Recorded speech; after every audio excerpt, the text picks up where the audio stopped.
Well, I did mention with the last two readings that I did, if you want to catch up with those, the royals, okay, and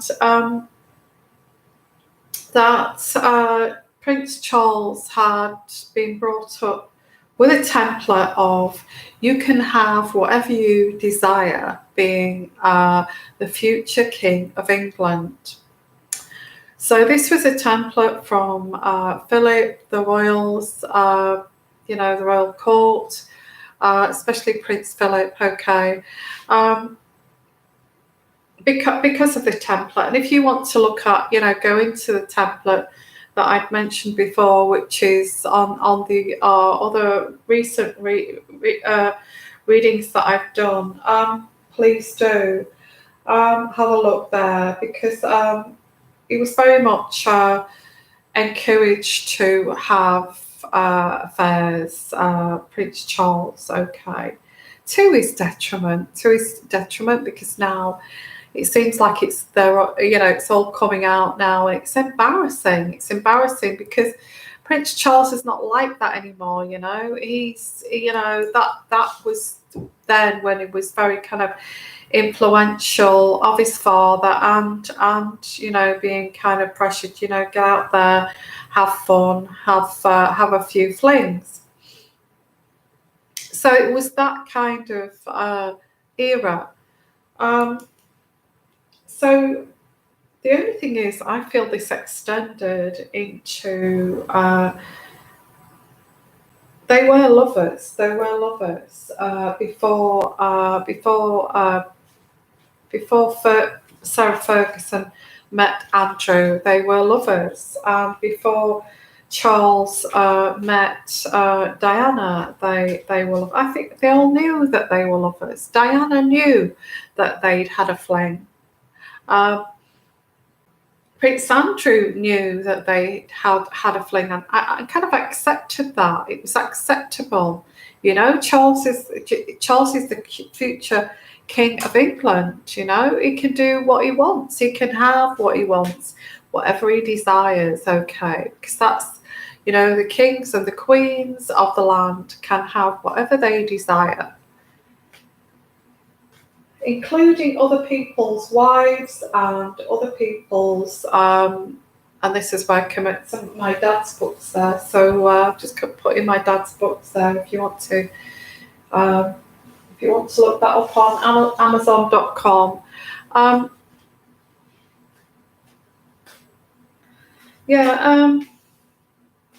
Template of you can have what you desire, whether that person is married, like Camilla was married, or whether that person is single. You can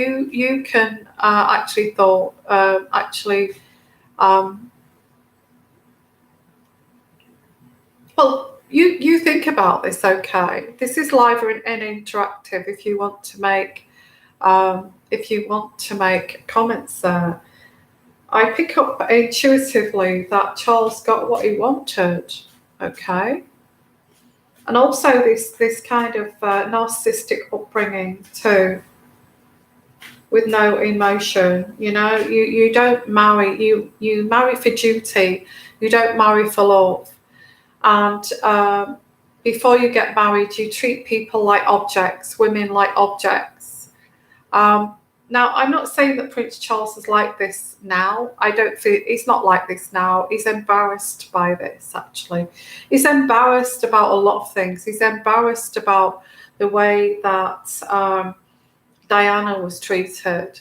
And he's embarrassed about the way that that Diana was kind of eliminated. He's embarrassed about that now. I think he's become wiser, he's become more spiritual because of the guilt of this. He carries a lot of guilt. Prince Charles carries a lot of guilt, all because of his template, okay. So let's have a look here. They had, let me pull out some cards. I'm going to use I don't know which cards to use, actually. I've got such an array. Did Charles have the sexual affair with Sarah Ferguson before before before she married Andrew, and before he married Princess Diana. Did they have an affair?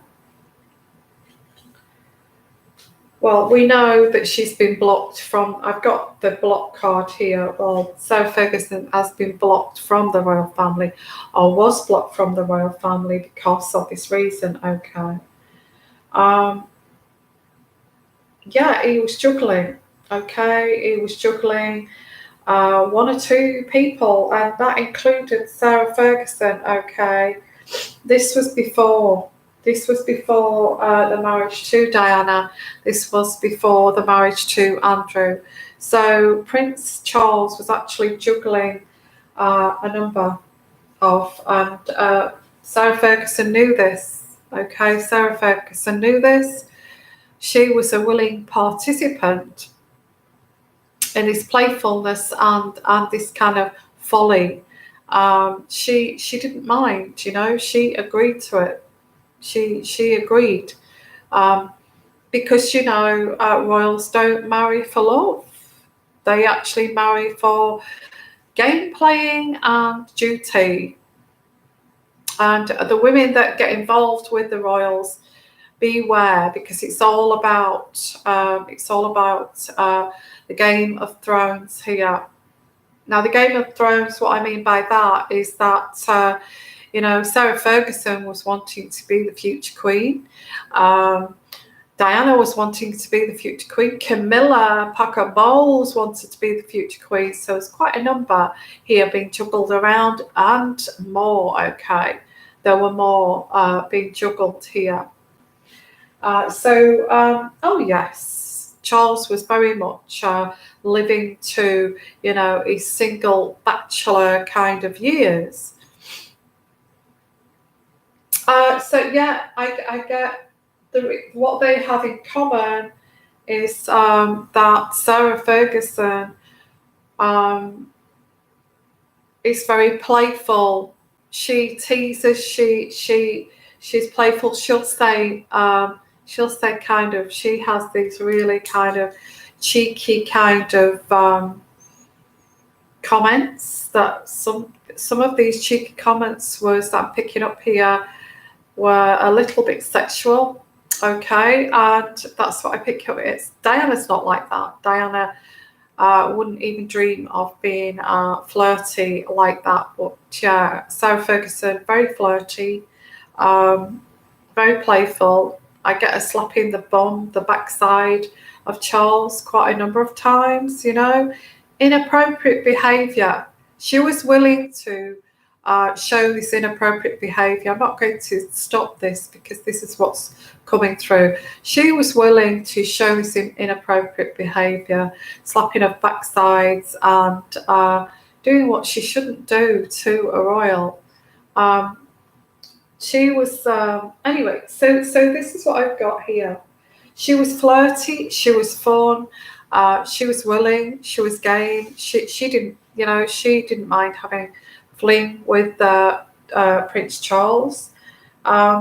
Yes, they did have a fling. They had a fling before he met Diana. Did this go on after, you know, he married Princess Diana? Because, you know, Prince Charles didn't marry Diana for love. Okay. Again, this was another game-playing situation, you know. She was easy to play with. You know, Princess Diana is easy to manipulate, easy to play with. She's very sensitive. She's very naive. She's young. You know, we can play with her. We can play with Sarah Ferguson. You know, we can play.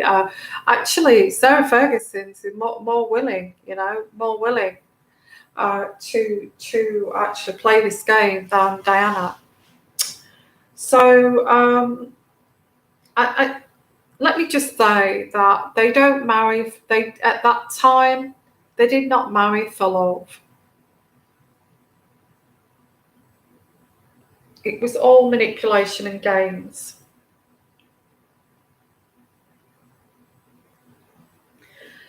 which is cruel in a way. I feel they've been cruel to Diana, and they have been cruel to, in a way, they've been cruel to Sarah Ferguson. Why?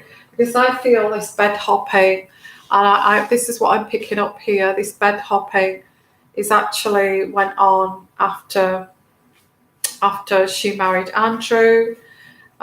She was very flirty, always flirty. Look, you know, she crossed boundaries. Did Sarah Ferguson. I'm not putting her down. It's just the way she is. She's very playful. But Charles actually saw that as like, you know, if she's willing to flirt, if she's willing to have a sexual fling, if she's willing to, thank you so much. Thank you for, actually, I just put it up because it's quite hot. I don't normally have it tight back like that. My hair, somebody said they like my hairstyle. I put it tight back like that because I am so hot. I'm here in Greece at the moment. So she, if you think about it, Sarah Ferguson, very playful. She embarrassed herself, didn't she, a lot of the time, and you know, she got ridiculed in the newspapers quite a lot. And this continued after the marriages. After the marriage of Diana, none of them married for love. I think Andrew married Fergie for love. He actually did. He was in love with Sarah Ferguson, but I don't feel he knew the extent of this sexual flirting with Charles. Okay. Did he know about it? I didn't think he brushed it off as unimportant. But as in the royal household, I think it still went on. I think this fling, this still went on. This little flirting game. Sarah Ferguson was quite willing to, which was, you know, quite willing to flirt with the future king. And also, I do get that she was very, you know, she was very kind of overwhelmed by the attention. She got the attention of the future king, and then the second in line to the throne to the king, a bit like Prince William and Prince Harry. You know, these two, Charles and Andrew, were in line to the throne, and Fergie was getting the attention of both of them. Okay, both of them. She was very, in fact, she didn't have boundaries, and that's why they liked her. She didn't have any boundaries. And even if you look at her now, she lacks boundaries, bless her. I actually feel sorry. I don't want to give her a pity. I do feel sorry for her. I don't feel she's inappropriate, and she lacks boundaries. And even now she does that. But even when she was married to Andrew, it was all just a show. You know, it was a game. To her, it was a game. She was encouraged to be around the royals because she was fun. She was game. She would sleep with them. And I don't want to put her down, but she has not got any boundaries. That is her problem. Okay. And they took advantage of that. Prince Charles took advantage of that. This is all hidden. And I do pick this up intuitively. Don't forget, this is an intuitive reading. So did this go on when in the royal household? Yes, it did. I'm getting yes, it did.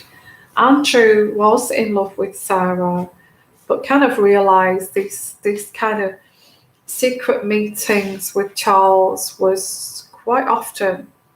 There were secret meetings between Sarah and Charles on a regular basis. In the garden, would I say in the bedroom? I I just feel Charles just liked her sexual banter. It kind of felt it excited him. She was very, I wouldn't say she was easy, but I feel she was seen by the royal set there as a little bit easy. No boundaries. The royal family were very fond of her because she was just bounding around in the Buckingham Palace. I feel that she was encouraged to be in the royal set because she would have bedded. Well, she had the attention of both of them, and I guess that made her feel very important. And I think Princess Diana knew that she bounded about like a puppy dog with no boundaries. But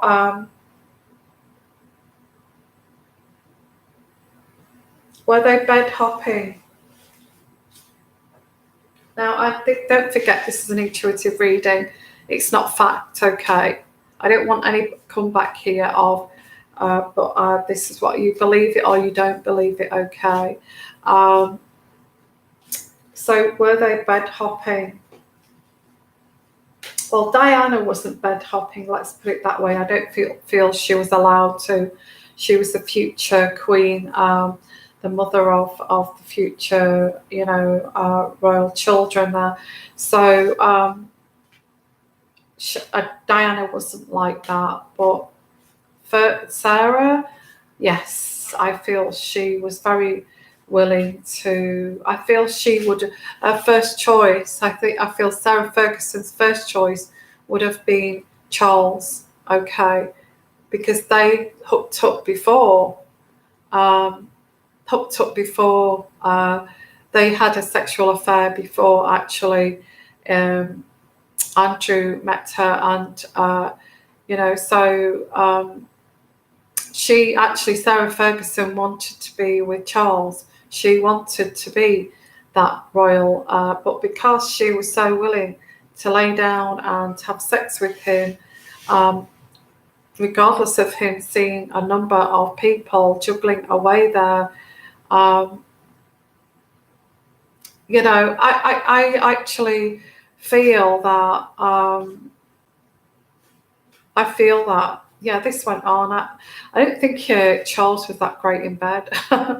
In all honesty, that's what I'm picking up here. It was very fast and it was over and done with. And you see, that was Charles back in the day. There, he used to just, he saw women as objects, playthings, fodder. He was encouraged to do that, and he's embarrassed about that, by the way. Let me tell you now, I feel Charles, intuitively, I'm picking up, he's totally horrified by this now.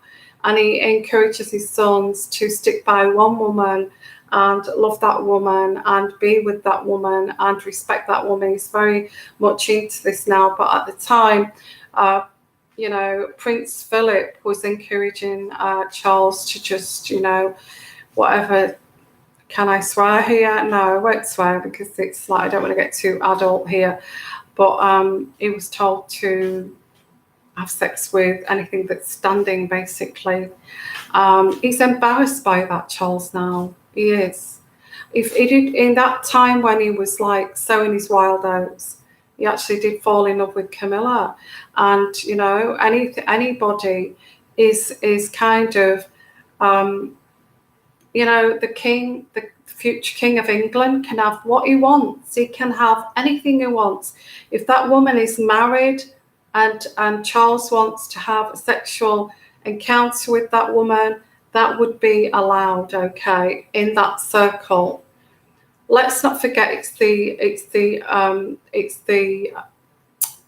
royal circle, and this is what they do. They don't have. They feel honoured. They feel honoured that the future king of England wants to have sex with them, wants to sleep with them, and that's been going on for generations. Okay, Henry VIII, you name it, it's been going on for generations. Why does it stop with Charles? Of course, it doesn't stop with Charles. Okay, So yeah, there was bed hopping, quite a lot of bed hopping before he married Diana, and that included Sarah Ferguson. Okay, now there's two women there that's around Charles, and one is Camilla, and the other is Sarah Ferguson, who are still around Charles now. Okay, so he's embarrassed by this. He feels sad for the way things turned out with Diana. He feels sad that they've been used, because they had been used. Diana had been used to produce heirs. Okay. Sarah Ferguson was used as like somebody who crossed the line, who would have no boundaries, who would jump up in bed with Andrew one day and Charles the next, you know. I do pick up, and again, this is an intuitive reading, I have to say this, but I do get in those early days, there was a lot of bed hopping in the royal household. They used to go for secret meetings together. Okay. I feel that was before the children came along. Poor Andrew. I feel sorry for Andrew, because Andrew did love Fergie. He did love Fergie.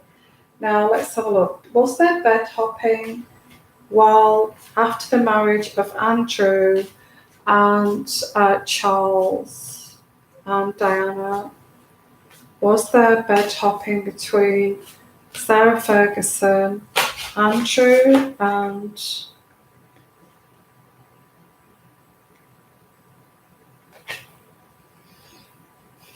I think once it did stop. I feel he had to behave like a king. I feel, gosh, look at that. Yes, there were bed hopping. Okay. I feel Sarah Ferguson was addicted to Charles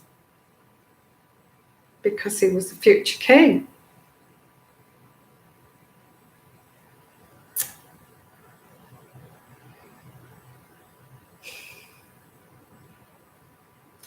I've got the Devil card. Now this is like an obsession card, isn't it? And it's also an addictive card. So seeing as I was asking about the bed hopping, she was actually obsessed with Charles. She was obsessed with him.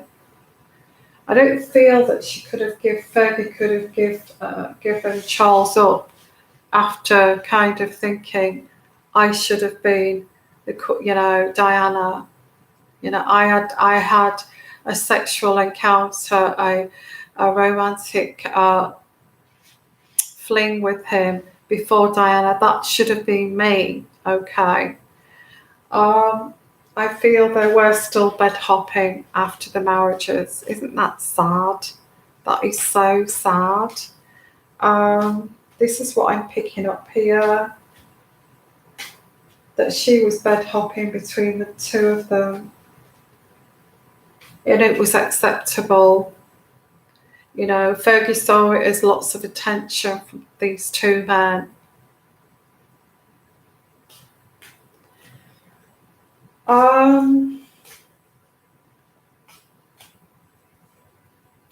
This is actually going to come out. Okay, this will come out, that this is what happened here. This was because of Charles's template. Okay. And they want to break away from this. They don't, they don't want to,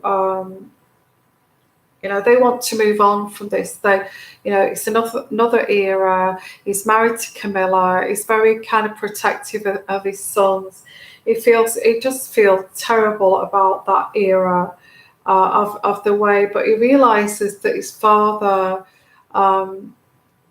treated women like objects, and I have to say that women are not objects, but that's the way, that's the template that he had been given.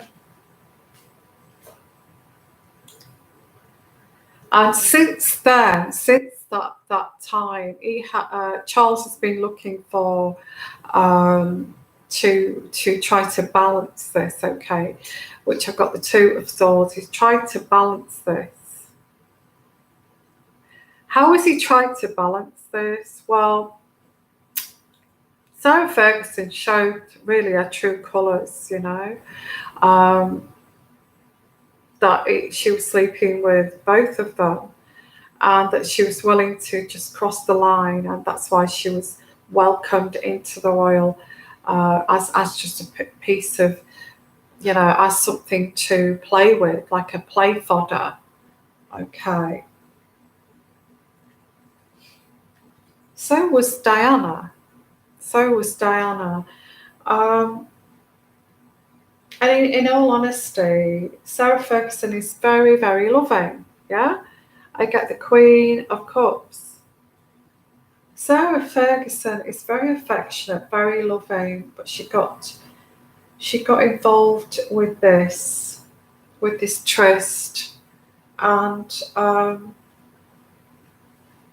now why do I get that she's, and she just, the press really give her a raw press. It's like, oh, how low can Fergie go? I think the reason why she's got this reputation stems from this bed hopping between Prince Andrew and Charles. I feel that Andrew had had enough of this. Although he did love her, he realised that this had been going on, and she'd go off on secret meetings with Charles, secret talks with him.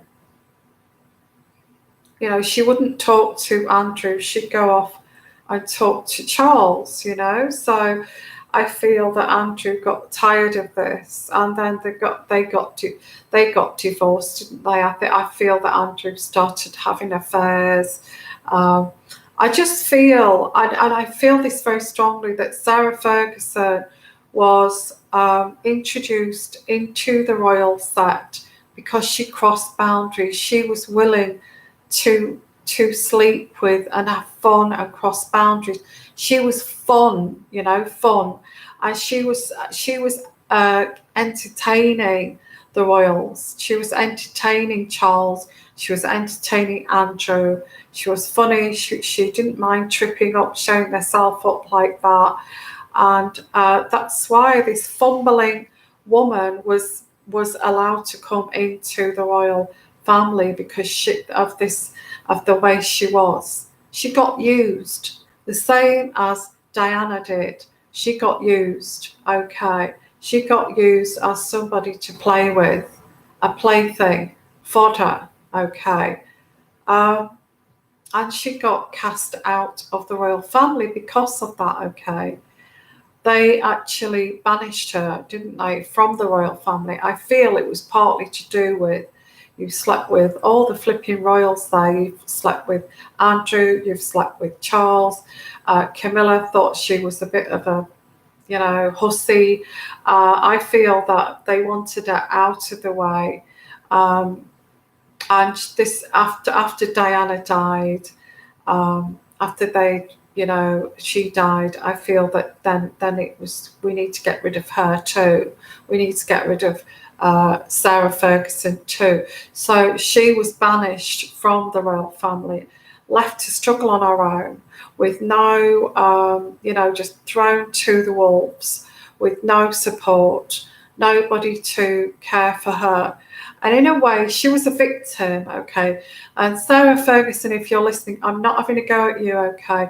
I see intuitively that you was actually a victim here.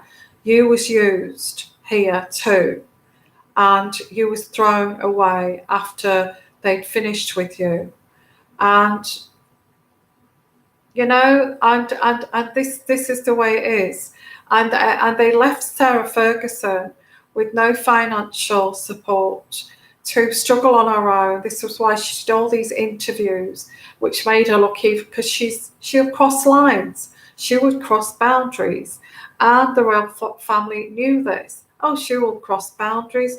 She will disgrace herself here. If we just throw her into the wolves there, they will sort her out. And that's what they did with Sarah Ferguson. They gave her no protection. Only until recently, I feel Prince Charles feels appalled by the royal family's behaviour towards her and actually feels remorse. And I feel that she was invited to the wedding of Prince Harry's because, you know, we're going to let her come back because this is like forgiveness. This is forgiveness. You know, and she was invited to Balmoral recently too. So she's actually been accepted back into the royal family because of the way Charles feels that it feels so much remorse of how she got treated, along with Diana. And I feel this is the way he is like, there's going to be forgiveness here. Please forgive us for what we did to you. And actually inviting her back into the royal family. And look at Prince Andrew going to Thailand, sleeping with Thai women and all that kind of thing. All because, you know, he's also been indoctrinated by his father, saying you can do what you like, you can sleep with who you like, you know, there's no boundaries for you. You are, you know, second in line to the throne. You can do what the hell you like. And with this indoctrination, this is what I'm picking up here.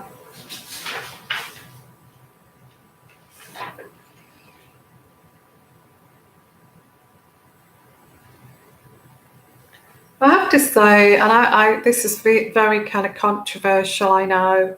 I have to say, Princess Diana and Sarah Ferguson were just used. It's about time, you know, this was like brought out into the light here. You know, if there's any kind of karma here, they were both used. They were, you know, nobody married anybody here for love. They were both used and banished. Both of them. Diana was banished into the world there, and so was Sarah Ferguson. But I feel there's a recognition of this, of inviting her back in, of the appalling way that she was treated. Her naivety, her playfulness, her flirtiness as a young girl of 18, 19 was taken to the limit. And I feel everybody, there's that somebody saying about sucking that takes a millionaire. Well, this is what I mean about this toe sucking gate thing. I have to say, she crosses boundaries, and that's why she was allowed to come into the royal family, because they knew she would flirt, she would suck toes, she would do whatever here. She would cross the line to, you know, and keep everybody entertained. That's what I'm picking up here. Yes, she did do it to herself. In a way, she didn't have boundaries. Maybe Sarah Ferguson's got some kind of mental kind of illness where she has no boundaries, and that's not being recognised. Maybe. So I'm going to leave that reading there, okay? Like I said, it is a, you know, you make your comments how you feel here. But it is a intuitive reading, and this is what I'm picking up here. You believe this if you want to. You don't have to believe it if you don't want to. But this is what I'm pulling in here spiritually. Okay. Please make your comments down below, and keep following me. Subscribe to my channel, because I've got more of these insights intuitively for you, okay? So sending you, this is going to come out, by the way. As I've said with a lot of my readings, I've said about Meghan, and I said about the ex-husband is going to expose something about a child. I think that's going to come out. That's on its way out. It's coming out soon. There's also, this will come out too. This is going to be a revelation. This is going to come out of the closet. That Sarah Ferguson and Prince Charles, and that's why she was banished from the family, because she was used. And now they're trying to make it up to her by letting her back in. Okay, sending you lots of love, lots of blessings. If you would like your own personal intuitive reading, please give me an email. My email is sixsensetarot@gmail.com. And thank you so much for your live and interaction there. Let me see what you're saying here. Okay, what we got here? Yeah, Tammy Cooper is saying Charles needed heirs, absolutely. Did Andrew know about it? I feel he did. He did know about it. He didn't think at first, you know, when they got married, all that big wedding and all that, Sarah Ferguson's wedding. He didn't know about it then. He thought, you know, it was something that happened. Prince Andrew loved Fergie. And you know, Prince, you know, Sarah Ferguson and Diana got on really well. They get on really well, and they were company for each other. Let's not forget that too. They were company for each other. They were both going through really bad times with their husbands. I don't think Diana knew at the beginning. I don't feel that Andrew knew, but it kind of, yeah, this kind of thing. It kind of realised that this had not ended. You know, this kind of sexual banter, sexual touching, smacking his bottom, Charles's bottom, and all of that kind of thing never stopped. There were no boundaries. She was inappropriate. Maybe she did have some kind of mental disorder that's prevented her from being appropriate. Who knows? Who knows? But she was welcomed into that because she was going to be lots of fun for Charles and lots of fun for Andrew, I feel. So let's have a look at some more questions here. And I do get that Texan millionaire sucking the toes that while she was married to Andrew. Yeah, but she's crosses boundaries. It's okay, Sarah, to cross boundaries. That's it, and I'm going to leave it there. Okay, so I feel that's why she did go and do that with that Texan millionaire, because she was told that it's okay to do this, to act in this manner, act inappropriately. Yes, and Tammy, thank you. Sending you light and joy too. And please also subscribe and like and share my videos. Okay, I've got lots more to tell you about the royal family. Okay, and bye for now. Bye-bye.